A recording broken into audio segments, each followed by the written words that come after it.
நம்ம பிலிப்பியருக்கு எழுதின கடிதத்தை ஆண்டவருடைய கிருபையில் நம்ம படித்து கொண்டிருக்கிறோம். அதாவது அந்த பிலிப்பியர் அந்த அதிகாரம், அந்த நிருபம் அப்போஸ்தலனாகிய பவுல், அதாவது அவர் அப்போஸ்தலர் 16ஆம் அதிகாரத்தில் நீங்கள் பார்த்தீங்கன்னா 2வது மிஷினரி பயணத்தின் போது இந்த சபை உருவாக்கப்படுது. ஒரு ஐரோப்பிய ஒரு புறஜாதி சபை, முதல்ல உருவாக்கப்பட்ட புறஜாதி சபை, சிறைச்சாலையிலிருந்து எழுதப்பட்ட இது நிருபம். இதில் 4 அதிகாரங்கள் இருக்கிறது. 1229 தமிழில் வசனங்கள், வார்த்தைகள் உள்ளடக்கிய ஒரு நிருபத்தை எழுதுகிறாரு. இங்கிலீஷில் பார்த்தீங்கன்னா 2183 வார்த்தைகள் உள்ளடக்கிய ஒரு கடிதத்தை எழுதுகிறாரு. முதல் அதிகாரத்தில் 30 வசனங்களும், 2வது அதிகாரத்தில் 30, 3வது அதிகாரத்தில் 21 வசனங்களும், 4வது அதிகாரத்தில் 23 வசனங்களும் இருக்கிறது. 4 அதிகாரங்கள் தான் இருக்கிறது. அந்த 4 அதிகாரம் ஒவ்வொரு தலைப்பின் கீழே ஆண்டவருடைய கிருபையில் நம்ம படித்து கொண்டு இருக்கிறோம். 1வது அதிகாரத்தை நம்ம வாசித்து கற்றுக்கொண்டோம்.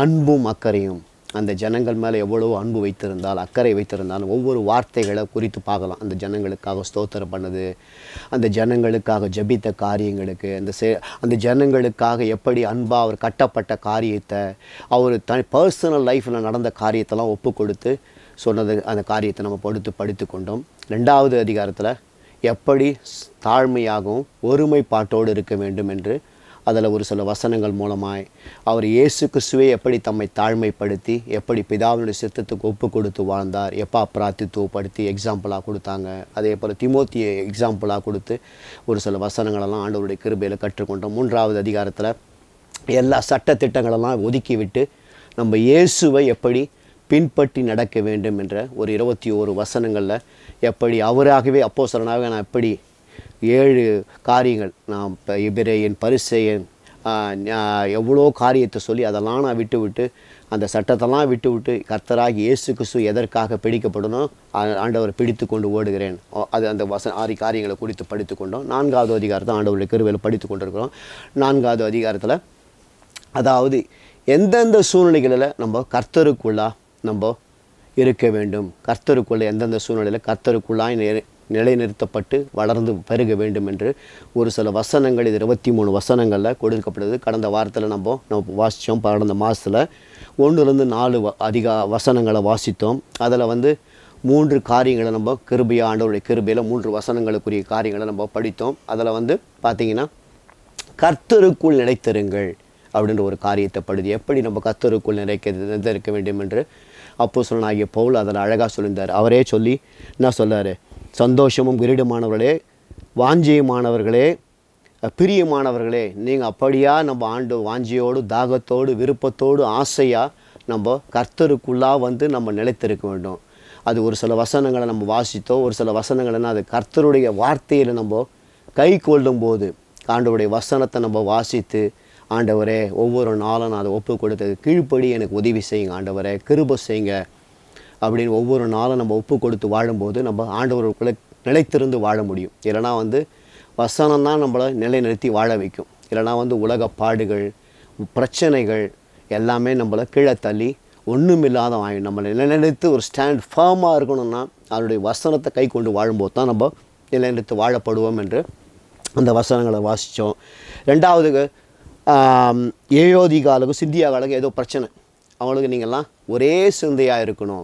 இயேசு கிறிஸ்து ஒரே சிந்தையாக தான் இருந்தார். அவர் பூமியில் வாழ்ந்த 33 வருடங்களில் பிதாவுடைய சித்தம் தான் பிதாவுடைய சிந்தை தான். ஏன்னா நான் எதுக்காக அனுப்பப்பட்ட அந்த பூமியில் ஊழியத்தை, எனக்கு கொடுத்த ஊழியத்தை நான் நிறைவேற்றணும். இந்த பூமியில் ஜனங்களுக்காக, ஜனங்களுடைய பாவங்களுக்காக நான் மரித்து, ஜனங்களுடைய பாவங்களெல்லாம் சிலுவையில் சுமந்து நான் ஜனங்களெல்லாம் ரட்சிக்கப்பட வேண்டும் தான் அவருடைய சித்தம். அந்த சிந்தனையிலே தான் வாழ்ந்தார் என்று அந்த பிலிப்பியர் 2ஆம் அதிகாரத்தில் அவர் எப்படிப்பட்ட சிந்தையுள்ளதாக இருந்தார். அதே போல் நீங்களும் ஒரே சிந்தையாக இருக்கணும். ஏன்னா மாம்ச சிந்தையை பற்றியும் ஆவியின் சிந்தையை பற்றி கலாத்தியரில் சொல்லப்படுது 5ஆம் அதிகாரத்தில். ஆவியின் சிந்தைகள் உள்ளவர்கள் எப்படி இருப்பாங்க, மாம்ச சிந்தைகள் உள்ளவர்கள் எப்படி இருப்பாங்கன்னு ஒரு சில வசனங்களை நம்ம வாசித்து ஆண்டவருடைய கிருபையில் தந்தோம். அதே போல் கர்த்தருக்குள்ளே இருக்கும்போது தான் நம்ம ஒரே சிந்தையாக இருக்கும்போது, நம்ம வெளியில் கர்த்தரை விட்டு வெளியே வந்துட்டால் நம்மளுக்கு மாம்ச சிந்தை வந்துடும். நான் ஒப்பு கொடுத்து ஆண்டவரை என்னுடைய மாம்ச சிந்தையை மாற்றுங்க ஆண்டவரை.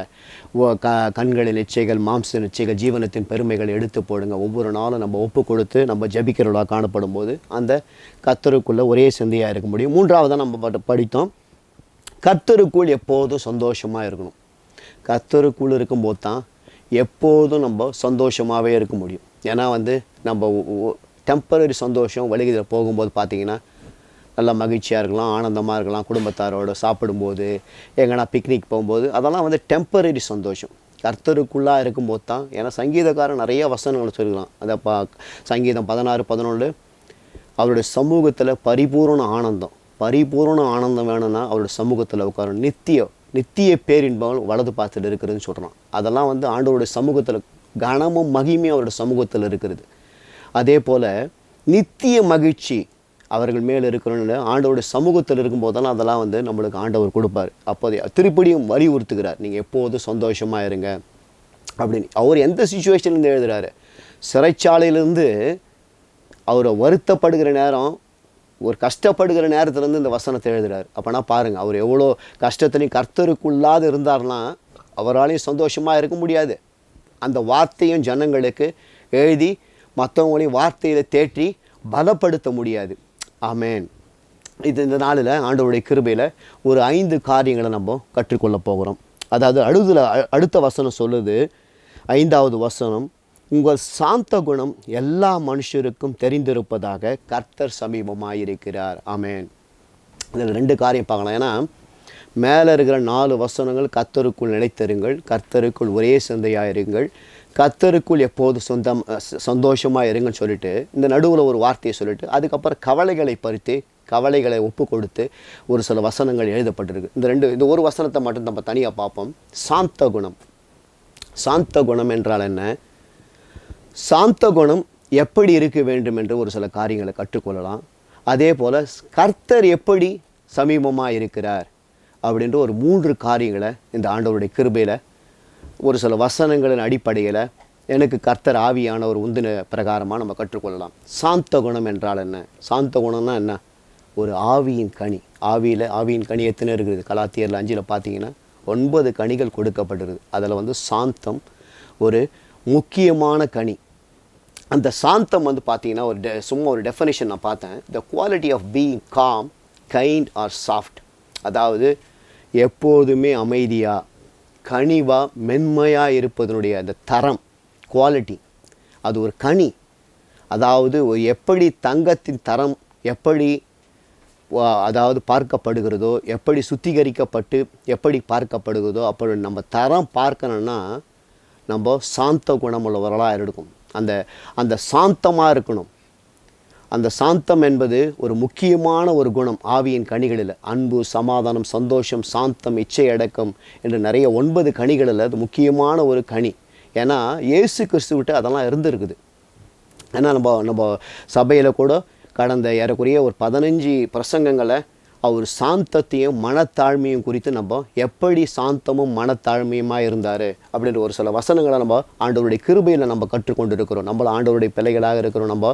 நம்மளை பார்க்கும்போது நம்ம அமைதியான பிள்ளை, ஒரு மென்மையாக இருக்கிறாரு, சாந்தமாக இருக்கிறாருன்னு நம்மளை பார்த்து சொல்லணும். இது ஒரு நம்மகிட்ட இருக்கிற ஒரு குவாலிட்டி. அதாவது ஆவியின் கனியை நம்ம வெளிப்படுத்தி வாழ வேண்டும். கனி கொடுக்காத மரம்லாம் வெட்டுண்டு அக்னியிலே போடப்படும் என்று சொல்லியிருக்கிறார். ஆண்டவரே, ஒவ்வொரு நாளும் நான் ஆவியின் கனியை கொடுக்கணுமே ஆண்டவரை. இதில் ஒரு முக்கியமான கனி இந்த நாளில் ஆண்டவருடைய கிருபையில் நம்ம கற்றுக்கொள்ள போகிறோம். சாந்தத்தை நம்ம எப்படி கட்டணும்னா இயேசு கிறிஸ்துவே சொல்லியிருக்கிறார் பாருங்கள். 19:29 சொல்கிறாரு, நான் சாந்தமும் மனத்தாழ்மையுமாய் இருக்கிறேன், என் நுகத்தை உங்கள் மேல் ஏற்றுக்கொண்டு என்னிடத்தில் கற்றுக்கொள்ளுங்கள், அப்போது உங்கள் ஆத்துமாக்களுக்கு இளைப்பாறுதல் கிடைக்கும்.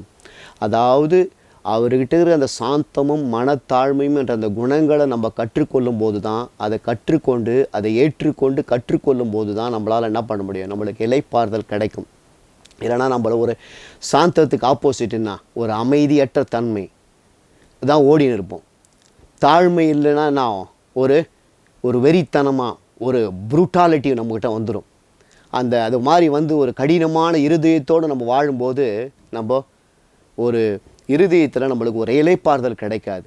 அதனால தான் ஆண்டவராகிய இயேசு கிறிஸ்து அந்த வசனத்தை சொல்லி நீங்கள் என்னிடத்துல வந்து அதை ஏற்றுக்கொண்டு அதை என்னிடத்துல கற்றுக்கொள்ளுங்கள். அது மாத்திரம் இல்லாத ஒரு மத்தேயு 21:4 சொல்கிறாங்க, இதோ உன் ராஜா சாந்த குணமுள்ளவராய் கழுதையின் மேலும் கழுதை குட்டியாகிய மரியின் மேலும் ஏறிக்கொண்டு உன்னிடத்தில் வருகிறார் என்று சீயோன் குமாரத்திக்கு சொல்லுங்கள் என்று தீர்க்கதரிசியினால் உரைக்கப்பட்டது நிறைவேறும்படி இதெல்லாம் நடந்தது. அதாவது இயேசு கிறிஸ்து அந்த எருசலேம் வீதிகளிலே அந்த கழுதையின் மேல் போகும்போது இப்படியாக சொல்லப்படுகிற ஒரு வார்த்தை. அதாவது ஒரு சாந்த குணமுள்ளவரா, even though is the king of kings lord of lords, அதாவது ராஜாதி ராஜா கர்த்தாதி கர்த்த தேவாதி தேவன், ஆனாலும் சாந்தன்னா ஒரு அமைதியாக ஒரு பொறுமையோடு நிதானமாக, அதாவது எந்த ஒரு அந்த யோவானில் கூட நீங்கள் 4ஆம் அதிகாரத்தில் வாசித்து பார்த்தீங்கன்னா அந்த விபச்சார ஸ்திரியை அந்த அவருக்கு முன்பாக கொண்டு போவாங்க. ஒரே கும்பலாக வந்து கச்சாமுச்சான ஒரு கயாசாக இருக்கும். ஆனாலும் அவர் என்ன பண்ணுவார், அவர் பொறுமையாக அமைதியாக அந்த இரக்க குணத்தோடு அந்த பொறுமையாக அந்த சாந்தமாக அதை டீல் பண்ணுவார். அதை மாதிரி நம்மளும் ஆண்டவருடைய கிருபையில் நம்ம அப்படிப்பட்டவர்களாக நம்ம மாறணும்னு ஒப்பு கொடுத்து நம்ம ஜபிக்கணும். இதெல்லாம் ஒரே நாளில் வந்துடாது. ஒவ்வொரு நாளும் நம்ம ஆண்டவரே எனக்கு ஆவியின் கனியை கொடுக்க எனக்கு கிருபை செய்யுங்க அப்படின்னு நம்ம சொல்லி இது பண்ணும்போது தான் நம்மளால் அந்த குணத்தை நம்ம பெற்றுக்கொள்ளும். அதே போல் மோசேயை பார்த்து தேவனே சொல்கிறார். ஏன்னா ஆரோனும் மிரியமும் அவனை பற்றி எதிர்த்து பேசுகிறாங்க. எதிர்த்து பேசும்போது அவனே ஆண்டவரே அவனை பற்றி சாட்சி சொல்கிறார். எப்படி மோசேயானவன் பூமியில் உள்ள சகல மனிதர்களும் மிகுந்த சாந்த குணமுள்ளவனாயிருந்தான். நல்ல ஒரு அமைதியான, அதாவது 2 பேரும் கொல்லப்பட்டாலும் ஒரு சில காரியத்திலலாம் அமைதியாக பொறுமையாக நம்மளை பார்க்கும்போது அப்படி நம்ம சாந்த குணத்தை வெளிப்படுத்துகிறோம் நம்ம காணப்பட வேண்டும். அதாவது சாந்த குணம்னா நம்ம எப்படி பார்த்தோம், அது யார் யார்கிட்ட இதெல்லாம் அதை வந்து எப்படி நான் சொல்கிறார் பாருங்கள். அவர் அப்போஸ்தலனாகிய பவுல் எல்லா மனுஷருக்கும் தெரிந்திருப்பதாக, அதாவது சாந்த குணமாக நான் இருக்கிறேன் அதை அப்படின்னு நம்ம மாத்திரம் நமக்குள்ளே வச்சுருக்கோம். ஆவி கனியை நம்ம வைத்து கொண்டு இல்லாத ஒன்றும் அப்போஸ்தலனாகிய பவுல் சொல்கிறாரு, எல்லாருக்கும் நீங்கள் என்ன பண்ணணும், அதை காட்டணும். எல்லா மனுஷருக்கும் தெரிந்திருப்பதாக, அது நம்ம எல்லா மனுஷருக்கும் நம்ம பார்த்து சொல்லணும்.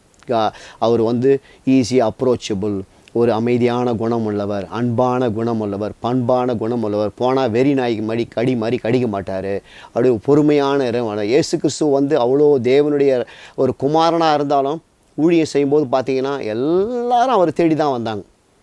ஏன்னா அவர் வந்து ஒரு மாதிரி அமைதியற்ற ஒரு பயங்கர அந்த பவர்ஃபுல் அந்த இது இருந்துச்சுன்னா அவர்கிட்ட வந்துருக்கவே முடியாது. அவர் சாந்த குணமுள்ளவராக இருந்தார். அதனால் தான் ஜனங்கள் தேடி வந்தாங்க.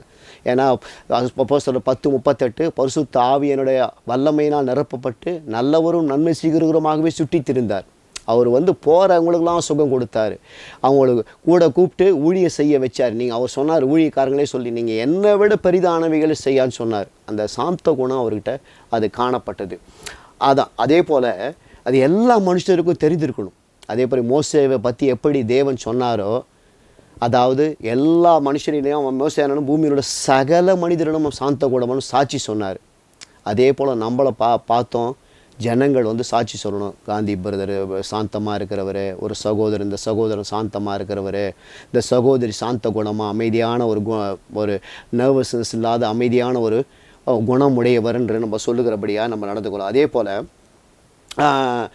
அது மாத்திரம் இல்லாத இயேசு கிறிஸ்துவை பற்றிய தீர்க்கதரிசிகள், அதான் எப்படி உன் ராஜா சாந்த குணமுள்ளவரால் கழுதையின் மேலும் கழுது குட்டியின் மேலும் ஏறி உன்னிடத்தில் வருகிறார்னு இது வந்து இந்த வசனம் மத்தேயு 21:4 வந்து அதனுடைய ஈக்குவல் எங்கே சொல்லப்படுறேன், எந்த தீர்க்கதரிசி சொன்னார்னா சகரியா 9:9 சொல்லப்பட்டிருக்கு. ஏன்னா சகரியா தீர்க்கதரிசி இயேசு கிறிஸ்து பிறப்பதற்கு முன்பாகவே இந்த வசனத்தை அவ்வளோ சாந்தமாக அவர் கடவுளாக இருந்தாலும் தேவனாக இருந்தாலும் அதெல்லாம் ஒதுக்கி விட்டு சாந்தமாக அமைதலோடு இங்கே வருவார்னு சொல்லியிருக்கிறார். நம்மளும் இந்த நாளிலே முதலாவது ஒரு காரியத்தை ஆண்டவருடைய கிருபையில் இருக்கிற சாந்த குணம், அந்த சாந்த குணம் நம்ம எல்லா மனுஷருக்கும் தெரிந்திருக்க வேண்டும். அது முக்கியமான ஒரு காரியம். நம்ம சாந்த குணம் ஒரு ஆவியின் கனி, அது வந்து நம்ம எல்லா மனுஷருக்கும் தெரியப்படுத்துகிறலாம் நம்ம காணப்பட வேண்டும். 2வது காரியமாக ஆண்டவர் கர்த்தர் சமீபமாக இருக்கிறார். இதில் இங்கிலீஷில் என்ன போட்டுக்கிறாங்கன்னா the Lord is at hand. எப்படி உங்களுக்கு ஆண்டவர் சமீபமாக இருக்கிறார் என்று உங்களுக்கு தெரியும்? நீங்கள் நானும் எப்படி நம்ம சொல்ல முடியும்? பழைய ஏற்பாடுலாம் பார்த்தீங்கன்னா தேவனை போய் நம்ம பார்க்கணுன்னா ரொம்ப கடினமான காரியம். ஏன்னா அவ்வளோ வல்லமை உள்ளவர், அவ்வளோ பரிசுத்தம் உள்ளவர். அவர்கிட்ட போகவே முடியாது அவ்வளோ. ஏன்னா அவரை நீங்கள் போய் பார்க்கணுன்னா ரொம்ப கஷ்டம்.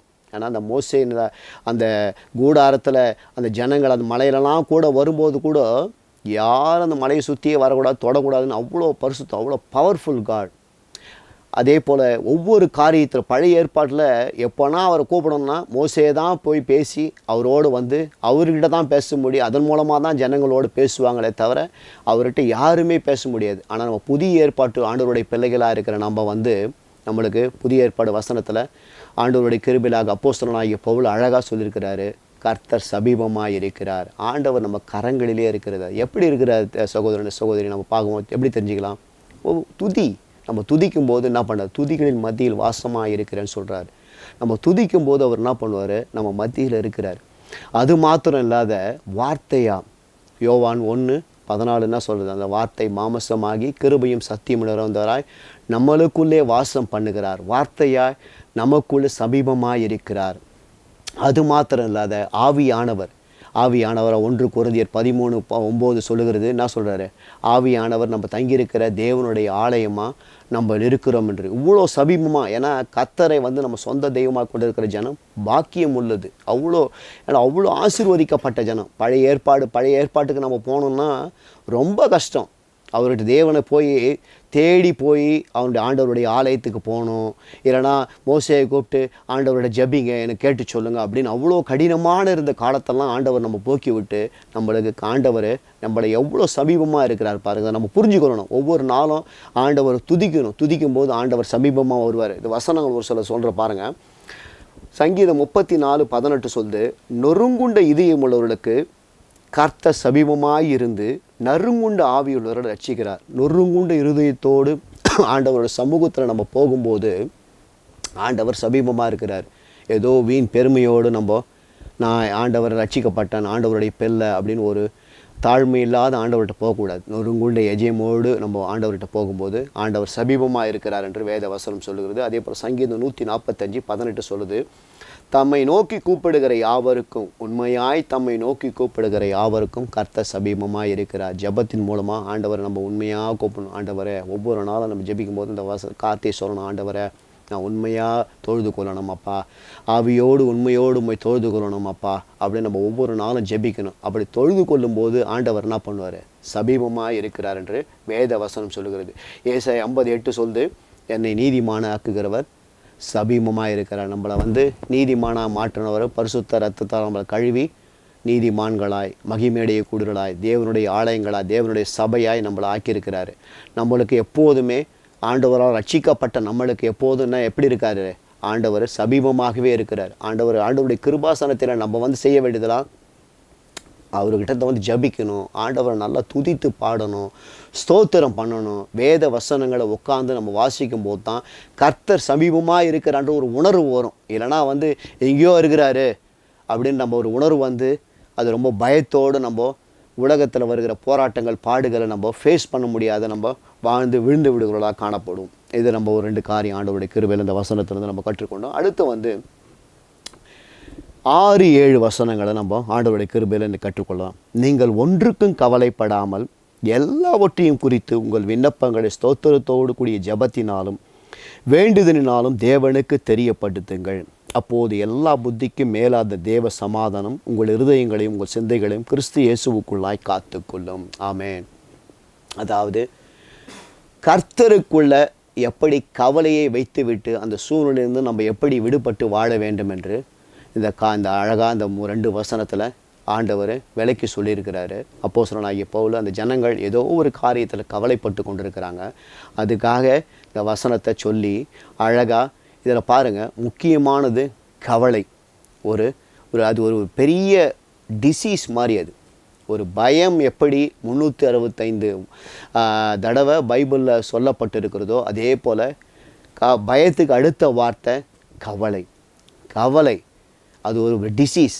அதுக்கு எப்படி ட்ரீட்மெண்ட் கொடுக்கலான்ற ஒரு காரியத்தை சொல்லுறாரு. அது மாத்திரம் இல்லாத நம்மளெல்லாம் வந்து ஆண்டவருடைய கிருபையில் நம்ம ஏற்கனவே பரலோகத்திலேருந்து நம்மளை வேக்சினேட் பண்ணி அந்த கவலைக்குரிய மருந்து நம்மளுக்கு ஏற்கனவே வேக்சினேட் பண்ணி வச்சுருக்கிறாரு.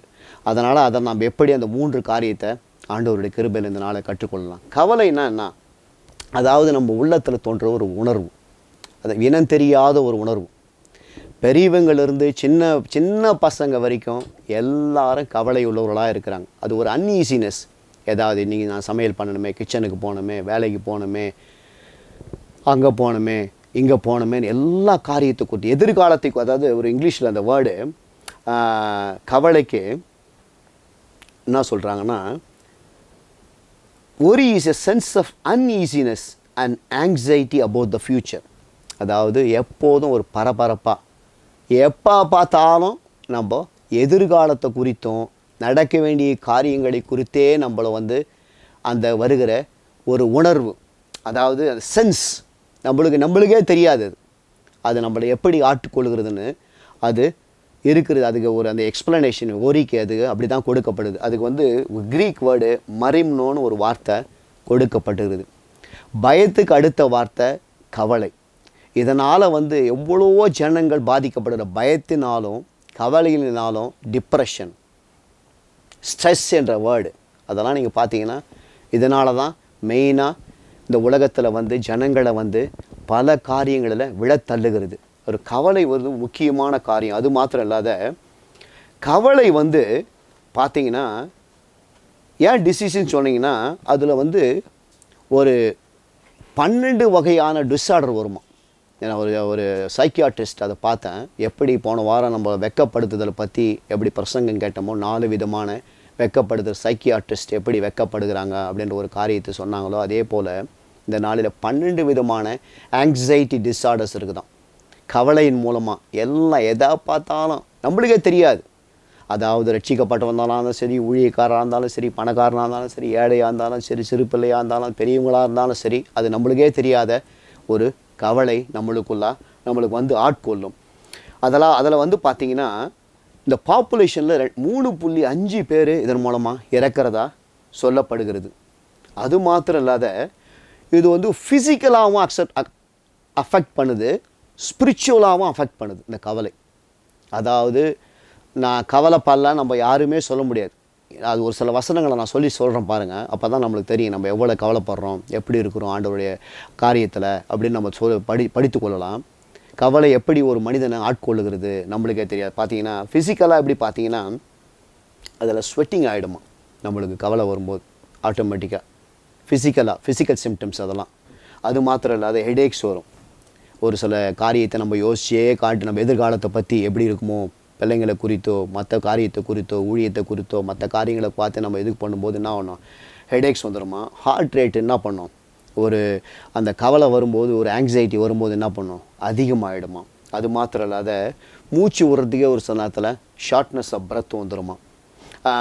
அதே போல் டைஜஸ்டிவ் சிஸ்டம் இஷ்யூஸ், அதாவது ஒரு அந்த வயிற்றில் ஒரு சொல்ல மாதிரி ஒரு வயிறு கலக்கிற மாதிரி இருக்கும், அதாவது இப்போ டாய்லெட் போகிற மாதிரி இருக்கும். அது மாதிரி ஒரு கவலை பயம் வரும்போது நம்மளை ஆட்கொண்டு நம்மளை அது மாதிரி விழத்தள்ளிடும். அதே போல் தூக்கம் வராது. ஒன்றுத்தை பற்றி நம்ம கவலைப்பட்டுங்கிறோன்னா அதை நம்ம எதிர்பார்த்து நம்ம நடக்கலைன்னா என்ன ஆகும், ரொம்ப தூக்கமே வராது. அதையே திங்க் பண்ணி நம்ம அதிலேயே காணப்படுகிறோம். ஃபிசிக்கலாக அஃபெக்ட் பண்ணிடும். அது மாத்திரம் இல்லாத நம்மளை கை காலெல்லாம் பின்சல் நீடில்ஸாக வருமா, மசில் பெயின் வருமா, வாயில் அப்படியே ட்ரை மவுத் ஆகிடுமா, ஹார்ட் ஃப்ளஷஸ்லாம் வருமா. இன்னும் எவ்வளோ இந்த மாதிரி ஃபிசிக்கலாக நம்மளை இவ்வளோ காரியத்தை ஐடோனோ நம்மளுக்கு உங்களுக்கு எனக்கு அஃபெக்ட் பண்ணுதான்னு தெரியல. நம்மளுக்கே அறியாத ஒரு சில நேரத்தில் நம்மளுக்கு கவலைகள் வரும்.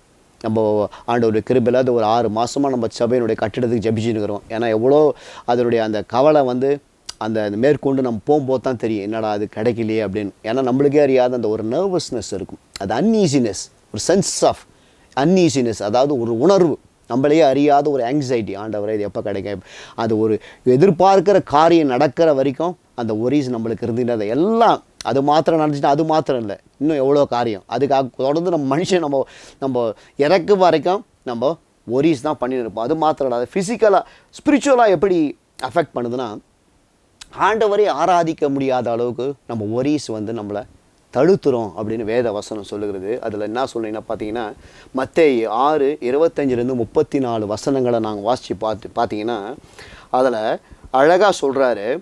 அவங்க என்ன பண்ணுறாங்க, என்னடாத்துக்கு கவலைப்படுறாங்க, எண்ணத்தை உண்போம், எண்ணத்தை குடிப்போம், எண்ணத்தை விடுப்போம் என்று கவலைப்படாதிருங்கள்.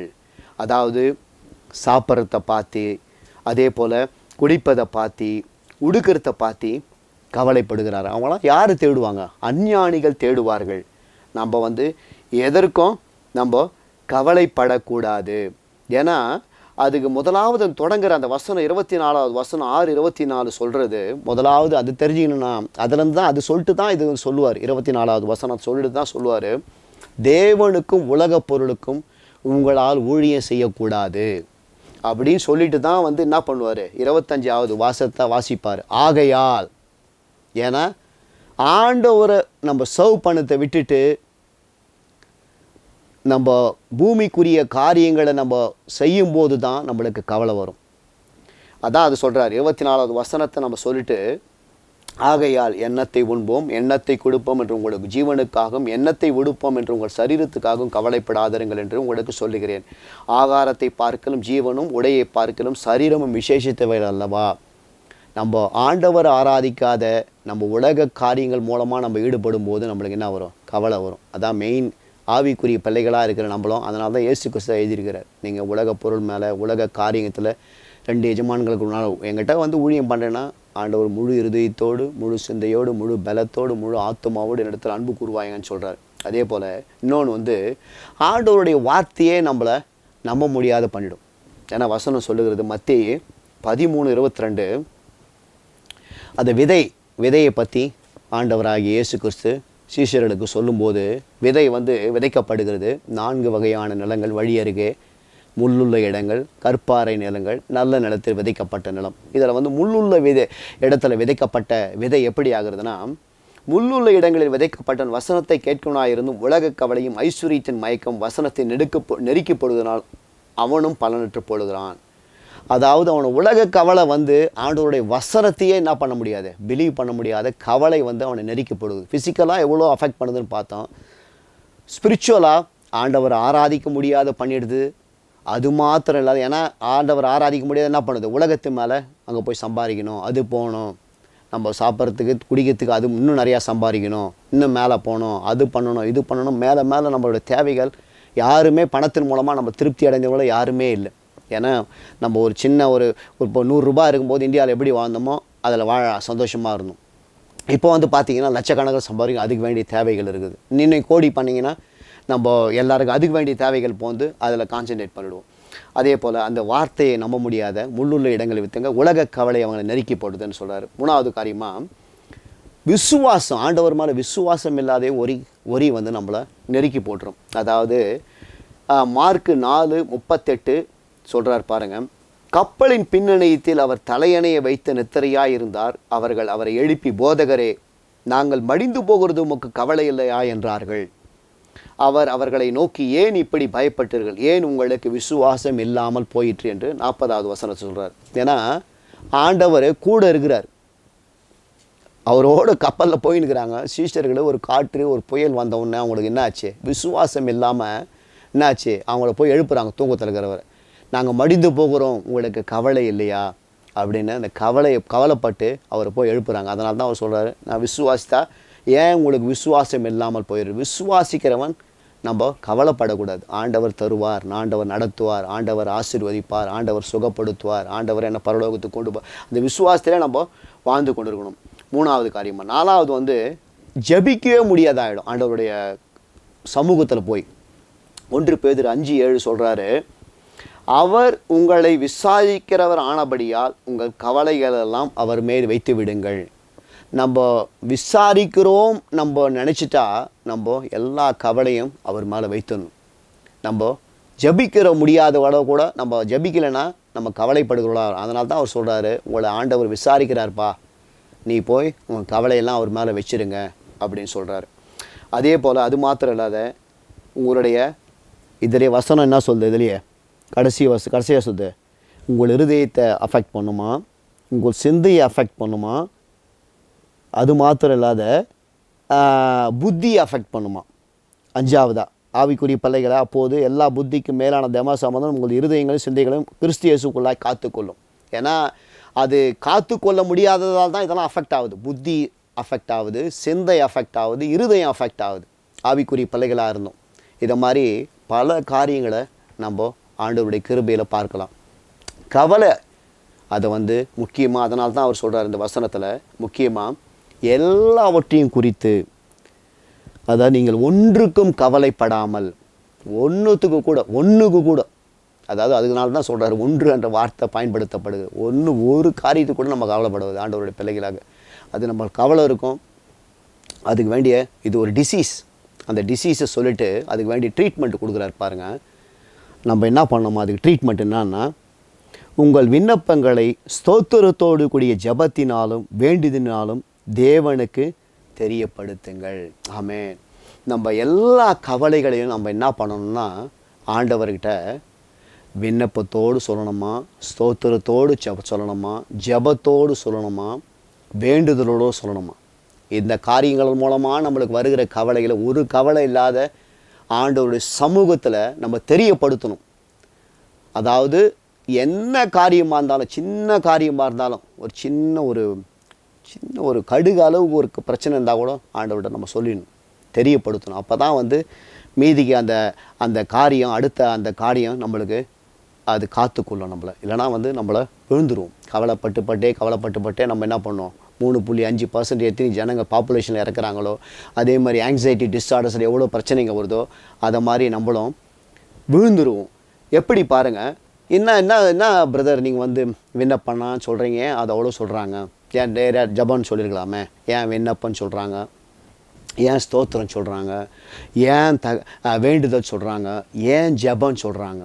ஏன்னா இத்தனை காரியங்கள் மூலமாக, ஒவ்வொரு காரியத்தின் மூலமாக, இத்தனை காரியங்கள் மூலமாக ஆண்டவருடைய சமூகத்தில் நம்ம தெரிவிக்கிறவா காணப்படணும். விண்ணப்பம்னா என்ன?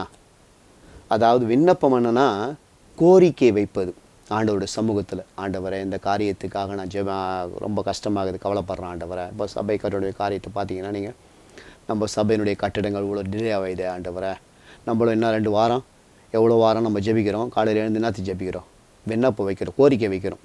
ஆண்டவரை எங்களுக்கு இந்த தேவை இருக்குது, செய்யணும், இந்த உள்ள வேலைக்குது, வழி வேலைக்குது, இந்த காரியத்தை பண்ணணும், குடும்பத்துக்காக ஒரு சில காரியத்தை நம்ம ஜெபிக்கிறோம், வேலைக்காக ஜெபிக்கிறோம். அது பாருங்கள், நம்ம சைலராஜ், நம்ம சோமி, நம்ம சிவா, ராஜுக்கெல்லாம் விசா வேணும், கோரிக்கை வைக்கிறோம். ஆண்டவரை அது கோரிக்கை வைக்கணும். அதான் ஒவ்வொரு அந்த 4 காரியத்தை நம்ம ஆண்டவருடைய கிருபையில் கற்றுக்கொள்ளலாம். விண்ணப்பம்ன்றது கோரிக்கை. ஏன் அப்படி சொல்லுதுன்னா, ஏசாயா 38:5 பார்த்தீங்கன்னா சொல்லுது, உன் விண்ணப்பத்தை கேட்டேன், உன் கண்ணீரை கண்டேன், இதோ உன் நாட்களோடு 15 வருஷம் கூட்டுவேன் என்று யாருக்கு சொல்கிறாரு? எசேக்கியா ராஜாவுக்கு சொல்கிறார். யூதாவாண்ட எசேக்கியா ராஜாவுக்கு. ஏன்னா அவன் வந்து வியாதிப்பட்டு மரண தருவாயில் இருக்கும்போது ஏசாயா வந்து சொல்லிட்டாரு, நீ பிழைக்க மாட்டாய், உன் வீட்டு காரியத்தை ஒழுங்குபடுத்து என்று சொல்லும்போது அவர் வந்து சொல்கிறாரு. அப்போ வந்து அவர் சொல்லி வந்து ஜபிக்கிறார். எப்படி ஜபிக்கிறார் பாருங்கள், அவர் என்ன கோரிக்கை வைக்கிறார் பாருங்கள் ஆண்டவருக்கு. அந்த 3வது வசனம் பாருங்கள், ஏசாயா 38:5 சொன்னார். இது விண்ணப்பத்தை கேட்டால் உன் கண்ணீர் என்னத்தை ஏன் கேட்டார் பாருங்கள். அவர் என்ன கோரிக்கை வைக்கிறார் பாருங்கள். கர்த்தாவே, நான் உமக்கு முன்பாக உண்மையும் மன உத்தமமாய் நடந்தேன்.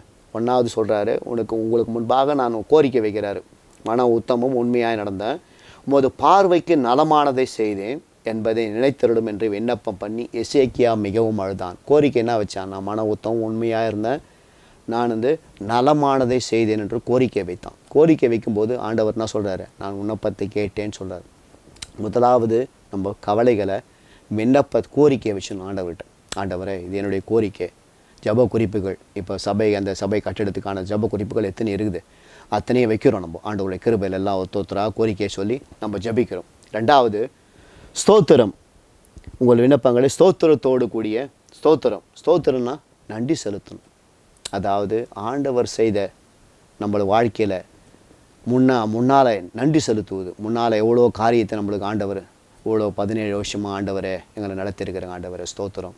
என்ன ஒவ்வொரு நாளும் நீதிமொழிகள் 9:11 பிரகாரம் நாட்கள் என்னாலே உன் நாட்கள் பெருகும், ஆயுசின் வருஷங்கள் விருத்தியாகும். ஆண்டவரை எங்கள் நாட்களை பெருக பண்ணுகிறீரப்பா, உமக்கு ஸ்தோத்திரம். ஆயுசின் வருஷங்களை விருத்தியாக்கி வருகிறீங்கப்பா, உமக்கு ஸ்தோத்திரம். நன்றி நம்ம செலுத்தணும் எப்போதும். ஏன்னா இதெல்லாம் நம்ம பண்ணும்போது நம்ம ப்ரேயர் வந்து 1 மணி நேரம் பாஸ்டர் சொல்லி கொடுத்தாருல, 1 மணி நேரமாவது நம்ம 1 மணி நேரம் ஜபிக்கணும். ரட்சிக்கப்பட்டவங்க வாலிப பிள்ளையாக இருந்தனா, ஏன்னா இயேசு கிறிஸ்துவே சொல்லிக்கிறார் அவர். ஏன்னா மத்தேயு 26:40 மினிமம் நம்ம 1 மணி நேரம் ஜபிக்கணும். அது எக்ஸாம்பிள் அந்த வசனம் பாருங்கள். பின்பு அவர் சீஷர்களுக்கு வந்து அவரை நித்திரை பண்ணுகிறதை கண்டு பேதுருவை நோக்கி, நீங்கள் 1 மணி நேரமாவது என்னோடு வைத்திருக்க கூடாதா? மினிமம் அவர் we need to pray 1 hour. அதனால தான் அவர் சொல்கிறார், நீங்கள் 1 மணி நேரமாவது விழித்திருக்க கூடாதா? மீதெல்லாம் எக்ஸ்ட்ரா ஹவர்ஸ் தான் நம்ம ஜெபிக்கணும். அவர் அதனால தான் இயேசு கிறிஸ்து அந்த சீஷர்களை பார்த்து சொல்கிறார், 1 மணி நேரம் கூட உங்களால் விழிக்க முடியலையாப்பா அப்படின்னு சொல்கிறார். 1 மணி நேரம் மினிமம் அவர் நம்ம ஜபிக்கிறவர்களாக காணப்படணும்.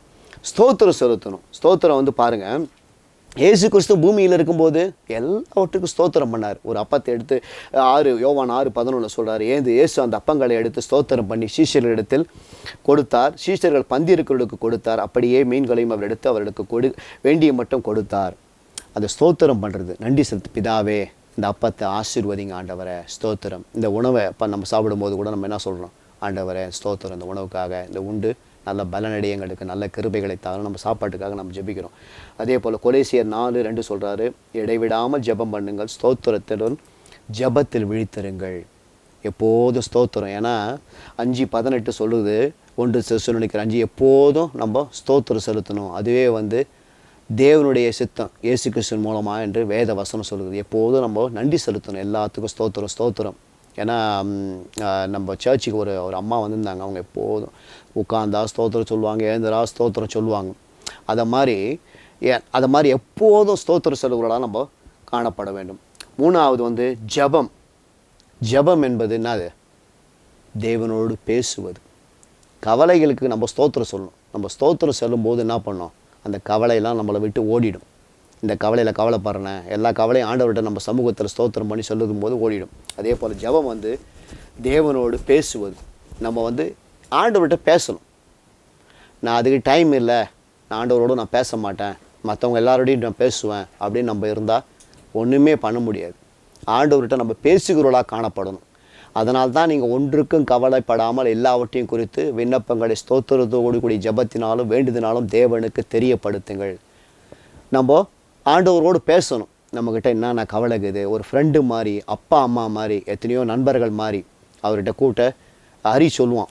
அதாவது அவர் கூப்பிட்டு உட்கார வச்சுட்டு, சேரில் உட்கார வச்சுட்டு, நான் பேசுகிற மாதிரியே அப்பா கிட்ட பேசுகிற மாதிரியே பேசுவேன், ஃப்ரெண்டுக்கிட்ட பேசுகிற மாதிரியே பேசுவேன். அது மாதிரி நம்ம பேசுகிறவர்களாக காணப்படும். தேவனை எந்த காரியமாக, சின்ன காரியமாக இருந்தாலும் சரி, பெரிய காரியமாக இருந்தாலும் சரி, ஆண்டவர்கிட்ட நம்ம ஜெபத்தின் மூலமாக நம்ம பேசுகிறவர்களாக நம்ம காணப்படணும். அது மாத்திரம் 4வது என்ன சொல்கிறாங்க? வேண்டுதல். வேண்டுதலினாலும், வேண்டுதல்னால் என்னென்னா மன்றாடி கேட்பது, கெஞ்சி கேட்கணும், ப்ளீடு பண்ணணும் ஆண்டவரோட சமூகத்தில் போய் உட்காந்து. அதாவது ப்ளீட் ஹம்பிளி, அதாவது ஒரு மனத்தாழ்மையோடு இந்த பையன், இந்த சகோதரன், இந்த சபை என்கிட்ட அம்புலாக வந்து மன்றாடி நம்ம கேட்கிறவளாக காணப்படணும். இந்த கவலை இருக்குது ஆண்டவர், எனக்கு இந்த பிரச்சனை இருக்குது, பிள்ளைங்க படிக்க மாட்டேன்றாங்க, சரியா நடக்க மாட்டேன்றாங்க, சரியா செய்ய மாட்டேறாங்க, எங்களுடைய எதிர்காலம் எப்படி இருக்கும், நாங்கள் எப்படி உங்களுக்காக பரிசுத்தமாக வாழணும் ஆண்டவரை. ஒரு சில கவலை, நம்ம ஆவிக்குரிய பிள்ளைகளாக நம்ம கவலைப்பட வேண்டியதெல்லாம் ஆவிக்குரிய காரியத்தில் நம்ம ரொம்ப கவலைப்படுகிறவர்களாக காணப்படணும். ஆண்டவரை என்னால் ஜபிக்க முடியலப்பா, வேத வசனங்களை வாசிக்க முடியலப்பா, நல்ல துதிக்க முடியல, இதெல்லாம் சோர்வு வருது, என்னை பலவீனப்படுத்துது, வேலை பலு இருக்குது, அப்படிலாம் நம்ம என்ன பண்ணோம்?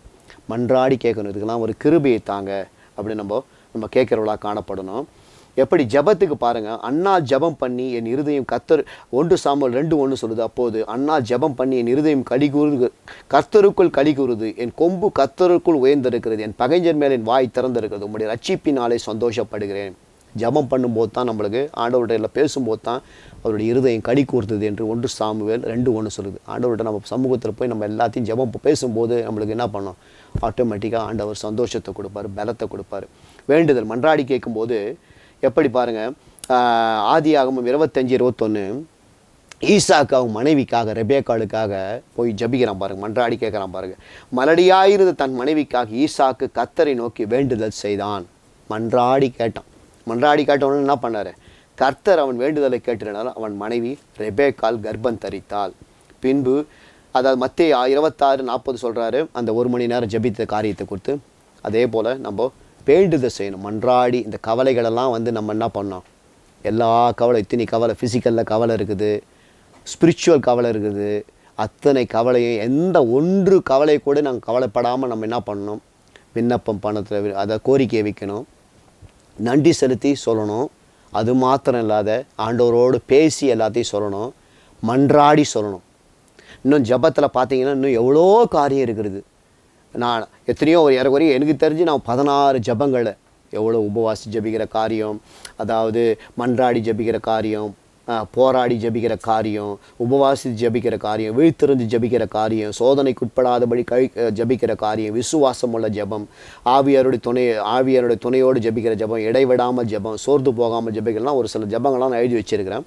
மெயினாக நம்ம 4 காரியங்களை நம்ம ஆண்டவருடைய கிருபையில் அந்த ஜெபத்தில் வேண்டுதல், ஸ்தோத்திரம், விண்ணப்பம், ஜெபத்தை பற்றி ஆண்டவருடைய கிருபையில் நம்ம கர்த்தரிடத்தில் தெரிவிக்கும் போது நம்ம என்ன கிடைக்குமா? எல்லா புத்திக்கும் மேலான தேவ சமாதானம் நம்ம இருதயங்களையும் சிந்தைகளையும் கிறிஸ்து இயேசுவுக்குள்ளாய் காத்துக்கொள்ளும். ஆமென். ட்ரீட்மெண்ட்டு சொல்லிட்டாரு. நீங்கள் எங்கிட்ட வந்து விண்ணப்பம் பண்ணணும், ஸ்தோத்திரம் பண்ணணும், ஜெபம் பண்ணணும், வேண்டுதல் செய்யணும் கவலைகளை குறித்து. அப்போ நம்மளுக்கு என்ன பண்ணணும்? ஏற்கனவே வந்து தேவ சமாதானம் நம்மளுக்கு கொடுத்துருக்கிறார். ஆமென். ஏன்னா அதான் நம்மளுக்கு பரலோகத்திலேயே நம்ம ரட்சிக்கப்பட்டவொன்னே நம்மளுக்கு என்ன பண்ணிட்டாங்க? வேக்சினேட் பண்ணிட்டாங்க. தேவ சமாதானம் நம்மளுக்கு இருக்கிறது. அந்த தேவ சமாதானம் இயேசு கிறிஸ்துவுக்குள்ளாய் காத்துக்கொள்ளும். அந்த வேக்சினேஷன் நம்மளுக்கு போட்டு நம்மளுக்கு இந்த கவலையெல்லாம் வந்து நம்மளை புத்தியும் இருதயத்தையும் சிந்தையும் ஆட்கொண்டு நம்மளை விழுங்க பார்க்காதபடி நம்மளை பார்த்துக்கொள்ளும். இதெல்லாம் செய்யும்போது தான், ஏன்னா நம்மளுக்கு ஒரு சில பிரச்சனைகள் வரும்.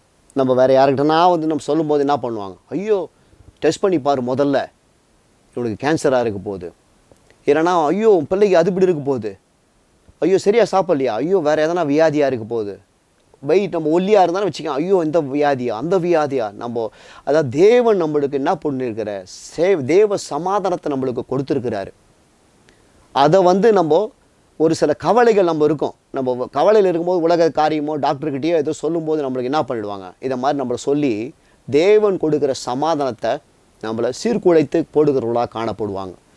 இதெல்லாம் வந்து நம்ம புத்திக்கு போயிடும், இருதயத்துக்கு போயிடும், நம்ம செந்தையில் வந்துடும். செந்தை வந்துச்சுன்னா என்ன போயிடும்? தேவ சமாதானம் ஆட்டோமேட்டிக்காக நம்மளை விட்டு போயிடும். நம்மளை காத்து கொண்டு நம்மளை வாழ முடியாது. நம்மளால் ப்ரொட்டெக்ஷனோடு, ஏன்னா வேக்சினேட் பண்ணி எல்லாம் ஆண்டவர் அப்பா உனக்கு சகோதரனே சகோதரியே சபையே உனக்கு நல்ல ஒரு தேவ சமாதானம் உங்களுக்கு கொடுத்துருக்குறேன், நீங்கள் வந்து சமாதானமாக இருக்கணும். சமாதானம் சொல்கிறார் பாருங்கள்.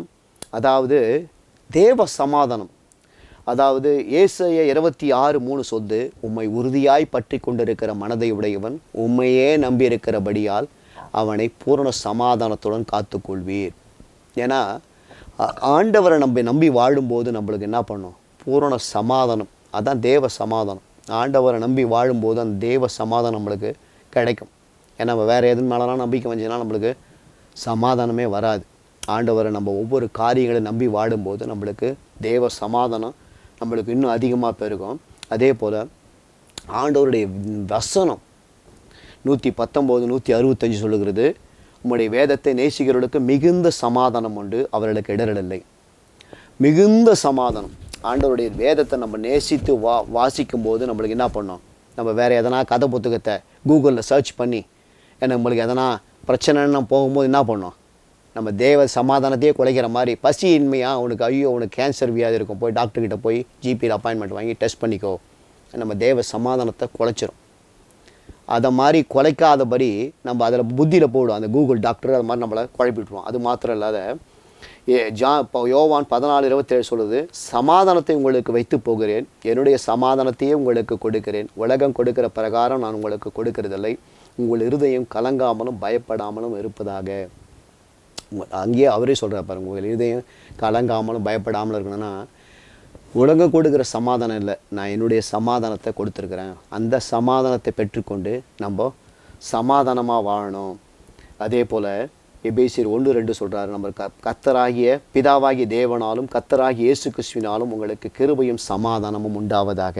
ஏன்னா அந்த அப்போஸ்தலனாகிய பவுல் வந்து ஒரு யூதனாக இருக்கிறதால அவர் எழுதின 13 லெட்டர்லேயும் சமாதானம், ஷாலோம் ஷாலோம், சமாதானம், தேவ சமாதானத்தை குறித்து அந்த ஜனங்களை வாழ்த்தி சமாதானத்தை வாழ்த்தி அந்த ஒவ்வொரு கடிதத்திலையும் அவர் எழுதுகிறவராக காணப்படுறார். இந்த சமாதானம் நம்மளுக்கு தேவ சமாதானம், நம்ம புத்தினா அண்டர்ஸ்டாண்டிங், நம்ம என்னன்னாத்த அந்த உணர்ந்து கொள்ளுதல்.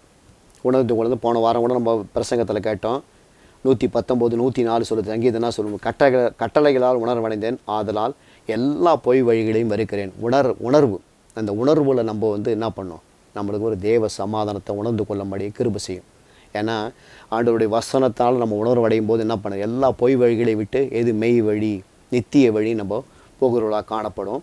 அது மாத்திரம் இருதயத்தை பார்த்தீங்கன்னா தலையிலேருந்து கால் வரைக்கும் ஆண்டவர் எல்லா சரீரத்தை குறித்து, கண்ணை பற்றி, காதை பற்றி, மூக்கை பற்றி, வாயை பற்றி, இருதயத்தை பற்றி நிறைய வசனங்களில் அவர் சொல்லியிருக்க. முழு இருதயத்தோடு, முழு சிந்தையோடு, முழு பலத்தோடு, முழு ஆத்மாவோடு இடத்துல அன்பு. இருதயத்தை அஃபெக்ட் பண்ணக்கூடாது. புத்தியை முதல்ல நம்ம, புத்தி எங்கே இருக்குது, நாலேஜ், அதாவது உணர்வு ஒரு ஆத்மாவில் இருக்கிறது. இருதயம் எங்கே இருக்குது, சரீரத்தில் இருக்குது. ஆவி, அது ஆவியை, அந்த ஆத்மாவை ஃபஸ்ட்டு சொல்லிட்டார். புத்தி அங்கே இருக்குது. அதே போல் சரீரம் வந்து இருதயங்கிறது. மூணாவது காரியம் சிந்தை, அது ஆவி. அதாவது சிந்தை வந்து அந்த ஆவிக்குள்ளான ஒரு காரியம். ஆவியில் நம்ம சிந்திக்கிற ஆவியின் சிந்தை, மாம்ச சிந்தை என்று சொல்லுகிறதுல ஆவி. இந்த ஆவி, ஆத்மா, சரீரம் நம்மளுக்கு என்ன பண்ணோம், இயேசு கிறிஸ்துவுக்குள்ளாய் நம்ம காத்துக்கொள்ளும். ஏன்னா யார் எது சொன்னாலும், இப்போ ஏதோ ஒரு பிரச்சனை வரும்போது நம்ம கவலைப்பட்டிருப்போம். நம்ம அந்த கவலையை பற்றி வேறு யாரோ ஒருகிட்ட சொல்கிறோன்னு வச்சிங்களேன், ஒரு ஃப்ரெண்ட்ஸுக்கு, உலக மனுஷன், வேலையில் இருக்கிறவங்க சொல்லும்போது நம்ம என்ன பண்ணுவோம், அவங்க வேறு மாதிரி எதனா சொல்லிடுவாங்க. அது நம்ம அப்செட் பண்ணிவிடும். அந்த தேவ சமாதானத்தை நம்ம சீர்குலைக்கும். இந்த வேக்சினேஷன் ஏற்கனவே பண்ணிட்டார். நம்ம தேவ சமாதானம் ஆண்டவர்.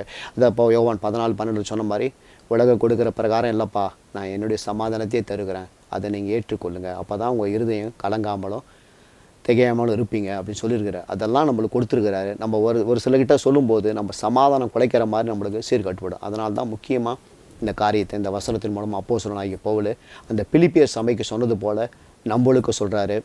ஆண்டவருடைய கிருபையில் இந்த நாளில் நம்ம எல்லாம் ஆண்டவருடைய பிள்ளைகளாக இருந்து இந்த ஒரு 5 காரியங்களை கற்றுக்கொண்டோம். எப்படி சாந்த குணம் எப்படி நான் ஆவியின் கனின்னு கற்றுக்கொண்டோம். அதை வந்து எல்லாருக்கும், மனுஷருக்கும் தெரிந்திருக்க வேண்டும். அது அப்படி வெளிக்காட்ட வேண்டும். ஏன்னா நீங்கள் ஒடியாக இருக்கிறீங்க, உப்பாக இருக்கிறீங்க அப்படின்னு தான் சொல்கிறார். அதை வந்து வெளியில் இருக்கிறவங்களுக்கு தெரியணும், நான் சாந்த குணமாக இருக்கிறேன்னு. எப்படி மோசே எங்கும் பூமியில் உள்ள சகல ஜாதிகளிலும் அவன் சாந்தமானதான், அது மாதிரி நம்மளும் இருக்கிறவர்களாக காணப்படும். கர்த்தர் சமீபமாக இருக்கிறார். ஆண்டவரோட சமூகத்தில் நம்ம ஜெபிக்கும் போது ஆண்டவர் நம்ம சமீபமாக இருக்கிறான்னு ஒரு உண்மையோடு உத்தமத்தோடு ஆண்டவர்கிட்ட என்னை கேட்பார், என்னோட சமீபமாக இருக்கிறார், ஆவியானவராக எனக்குள்ளே தங்கியிருக்கிறார். அதை நம்ம புரிஞ்சுக்கணும். அது மாத்திரம் இல்லாத கவலை, நம்ம ஒரு காரியத்தை கொடுத்து கவலைப்படாத என்ன பண்ணோம், விண்ணப்பங்களினாலும் ஸ்தோத்திரத்தினாலும் ஜபத்தினாலும் வேண்டுதினாலும் தேவனுக்கு தெரியப்படுத்தணும். இந்த 4 காரியம் மூலமாக கோரிக்கை வைக்கணும், ஆண்டவரோடு பேசணும், அந்த கவலை குறித்து ஸ்தோத்திரம் பண்ணணும், மன்றாடி கேட்கணும், வேண்டுதல் செய்து நம்ம ஆண்டவரோட தெரியப்படுத்தும் போது நம்மளுக்கு என்ன பண்ணுவார், ஏற்கனவே ஆண்டவர் தேவ சமாதானம் நம்மளுக்கு வேக்சினேட் பண்ணி நம்மளுக்கு ஏற்கனவே வைத்திருக்கிறாரு. அந்த தேவ சமாதானம் நம்ம என்ன பண்ணுவார், எல்லா புத்திக்கும் மேலான தேவ சமாதானம், அதாவது புத்திக்கு மேலான தேவ சமாதானம் நாங்கள் இருதயங்களையும் சிந்தைகளையும் இயேசு கிறிஸ்துவுக்குள்ளாய் காத்துக்கொள்ளும். அது ப்ரொடெக்ட் பண்ணணும் நம்மளை. அந்த தேவ சமாதானம் சீர்குலையாத ஒன்றும், இந்த கவலை வந்து நம்மளை ஆவி ஆத்துமா சரீரத்தை சீர்குலைக்காத ஒன்றும் இயேசு கிறிஸ்து மூலமாக கொடுக்குற தேவ சமாதானம் நம்மளை காத்துக்கொண்டு நம்மளையும் நம்ம குடும்பத்தையும் சபையாக இருக்கிற நம்மளையும் காத்துக்கொள்ளும். எல்லா கண்களை மூடி தலைகளை தாழ்த்தி ஒப்பு கொடுப்போம்.